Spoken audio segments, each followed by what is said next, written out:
Welcome to Obi-Wan Studios, and today's LEGO Star Wars review is on the 4481 Technic Hailfire droid. And this review is in celebration of the channel hitting 2,000 subscribers. And with the channel hitting that milestone and this celebration review, I thought, why not take the channel in a bit of a new direction, increase the quality, but still sharing in that same passion for LEGO Star Wars. As you guys can probably tell if you've been following the channel, I have a new background, as well as introducing myself for the very first time to the channel and to you guys. My name is Justin, but you guys can call me Obi-Wan or really whatever you want. But I just wanted to thank you guys all so much for the support that the channel's been getting, and I'm really excited to unseal and review this set for you guys today. Now, this Hailfire droid released in the summer of 2003 and actually retired at the end of 2003. So for LEGO Star Wars, relatively a short shelf life for the set, so making it just a little bit rarer in that sense. Now, the set released for $50 retail price, but now if you're wanting to pick one of these up sealed in the box like this one I have right here, based on sales data from Brick Economy, you're going to spend around $230 for it, which still doesn't feel like that bad of a price considering how old the set is and just how cool it is too. Now, this set contains 681 pieces and no minifigs are included in it or anything. You just get the Hailfire droid build, but what more do you need in a set like this? This build is just all honestly I think you would want. I'm just so excited to actually unseal this and review it. Now, the 4481 Technic Hailfire droid is considered to be one of, if not the best LEGO Star Wars Technic set ever, and I think I'm going to have to put that to the test because I have the Technic Droidica or Destroyer droid set that I've reviewed on the channel, and I think we're going to have to compare the two of these once I've unsealed and reviewed this one to actually find out which Technic set is the best ever made. But this one I'm really excited to review because it just looks absolutely incredible. The box art with the Hailfire droid on Geonosis looks so good, and I love the window as well on the front side too, showing kind of between the box art and the actual scene on Geonosis. The back side of the box too looks really great with just a bunch of the set's play features highlighted as well, and I love the window at the back as well that showcases some of the other sets from this time and just actually creates the Battle of Geonosis with the LEGO sets. That looks so incredible, and I just have so much nostalgia for all of these sets from this time in LEGO Star Wars. Alright, now it is time to unseal our Hailfire droid. I genuinely hope you guys are enjoying this new style of review and direction the channel is going in. As always, let me know your guys' thoughts on this review and this set in the comments down below. Now, when it comes to boxes like this one that don't have tape on the side, I try and just cut into one side of it and then pull out the side panel of the box just to help preserve the condition as best as possible. I build all of my sets, but I still want to keep the box in as good of condition as I can have it once it's all opened up. And while you guys watch me slightly struggle to get the set opened up, if you'd like to give me a follow on Instagram at Obi-Wan Studios, I'd love to connect with you guys on Instagram as well.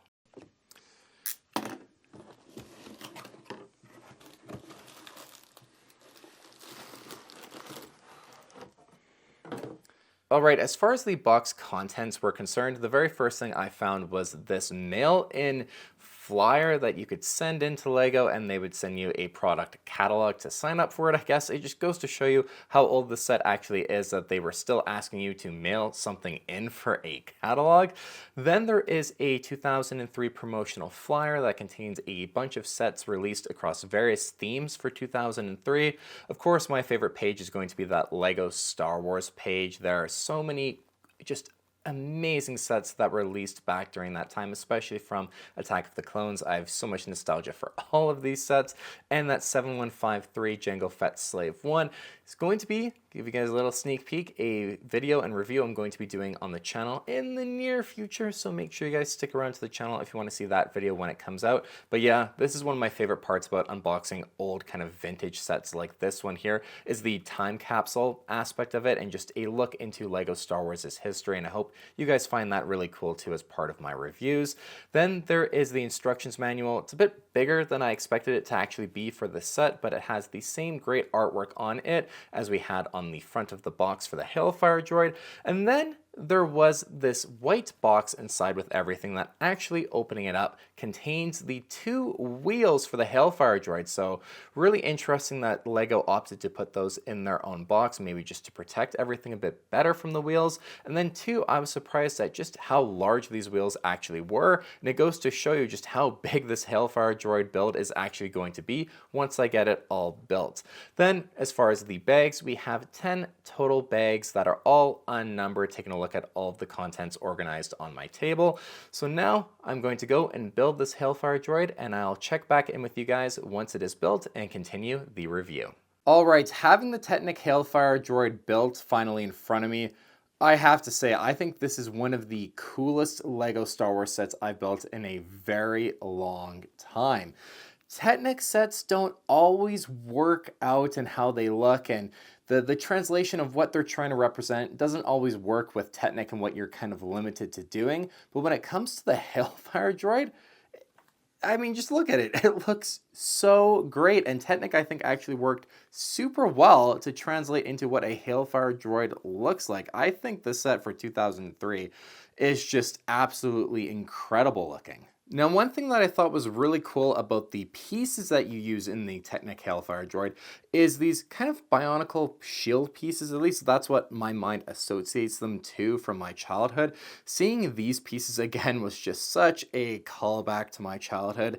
And you have them around kind of the cars for each wheel, and I think they look really good. Definitely, they do date the set a little bit, but they still look really good. And the main sidecars overall, I think the shaping of them and everything looks very nice. The 2 kind of pipe pieces in the middle as well, just adding a bit more color and texture. And of course, the main thing with the Hailfire droid is these massive wheels. And in terms of scale, I think it really works great compared to the rest of the build. As for the other details of the Hailfire droid build, I love how there are kind of the shocks that you can actually see that go from the sidecars to the actual main kind of body of the Hailfire droid. Those look really good with the gears and the pipe pieces as well in the silver. And surprisingly enough, I actually really do like the entire kind of head or main part of the Hailfire droid. The way they were able to use these kind of side plates as well as these silver, to me, they look like bionicle swords, but how they use all these different pieces to actually build the shape of the head of the Hailfire droid, it worked very well. And I love just the little hits of red as well in there for the main primary sensors of the Hailfire droid. That little pop of red color goes a long way into how this droid looks. And combine all of that with the missile carrier section as well, the missile launchers, the twin ones on either side.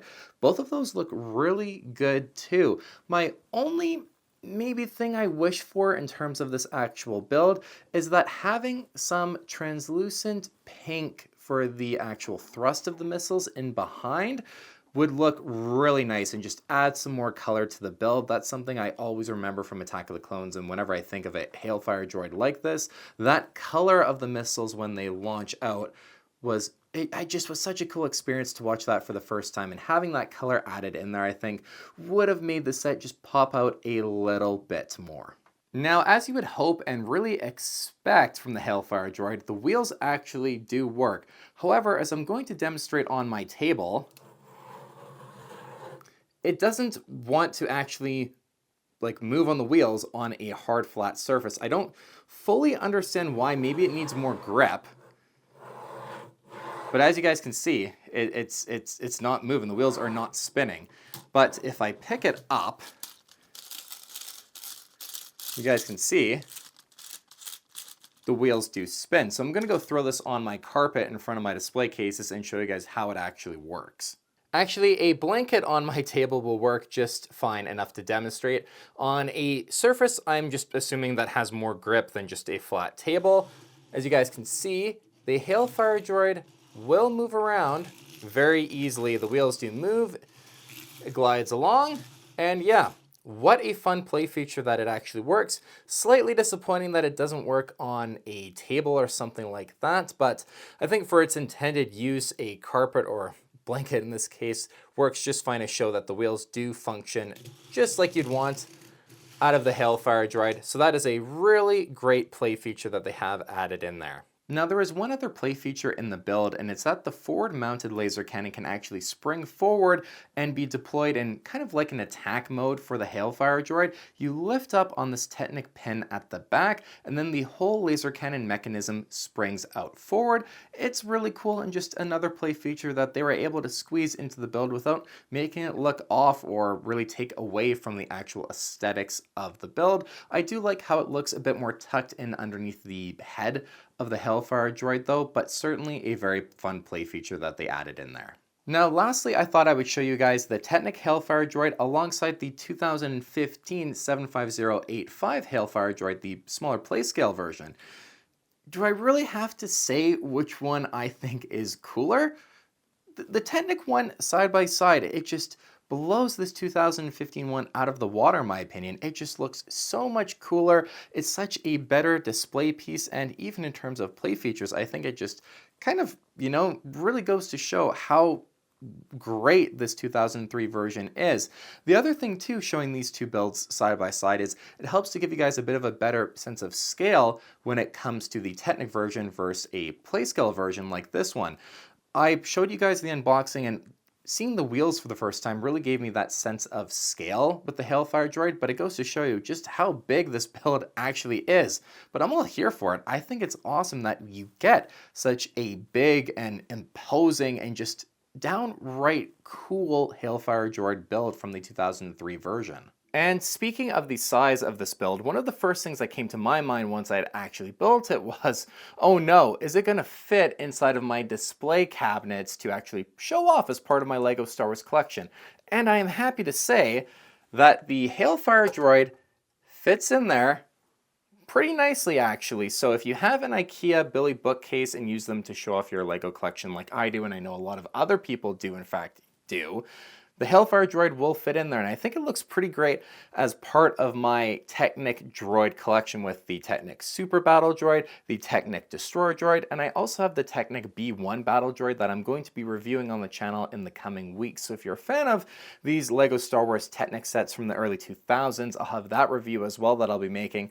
I'll have to figure out how it's going to look in the display shelf alongside all of these, but I think the Hailfire droid is going to look so great on display. It's such a great looking build actually. I just am very surprised with how much I do love this set. Alright, so what do I think of the Technic Hailfire droid? If you couldn't tell throughout the review, I genuinely love this set a lot. I think it was well worth the wait, staring at this box for quite a long time, just waiting to unseal it and review it for you guys. And having the set built in front of me now, I just think this is such a cool set, and one of my favorite sets that I reviewed on the channel to this day.